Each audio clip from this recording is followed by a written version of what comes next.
And remember, it ain't over and no negotiation. Can I add something about Bylaw because I put a ticket? Sure. Real quick. Hey guys, my name's Marcel Irnie. So January 29th, the beginning of the Freedom Convoy, I had my RV parked right in front of City Hall, and I got a ticket from Bylaw for overnight abode, which is just a bullshit ticket from Bylaw 17.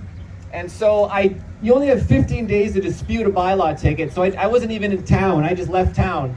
And 2 months later, I went back and I walked into that building and I got on the phone in the building and called the Bylaw supervisor, whoever picks up the phone, left a voicemail, and then I got a call back from Mr. Scott. And so he was the day supervisor of the Bylaw guys, and he has managers above him.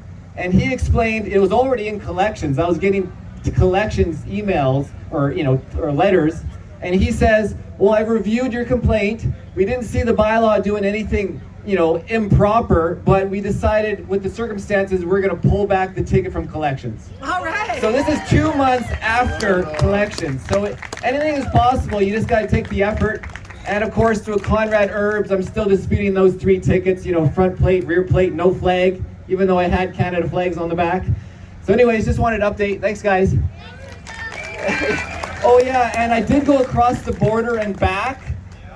You might have seen it's on my IrnieracingNews channel on YouTube. Just type in Canada border tyranny or Canada border Marcel Irnie.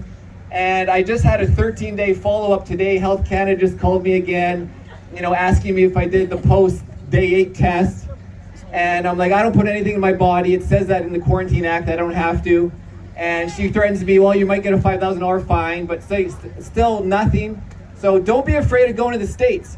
You might get turned around at the border, but you might make it across into the US. I had 0 questions going to the USA. 0 questions about anything tyrannical. On the way back, I said that's my medical autonomy. I didn't do the arrivecan. I didn't do the pre-testing. And I would not give my address for quarantining or anything. I just said that's none of your business when they get you on the phone with Health Canada. And they let me through. Or back to Canada, back to the land of totalitarianism. So anyways, thanks for watching. Check it out on the Irnieracing channel, guys.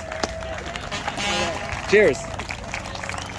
All right, thanks Marcel Irnie for that update on what's happening. It's interesting to hear these court updates, isn't it, folks?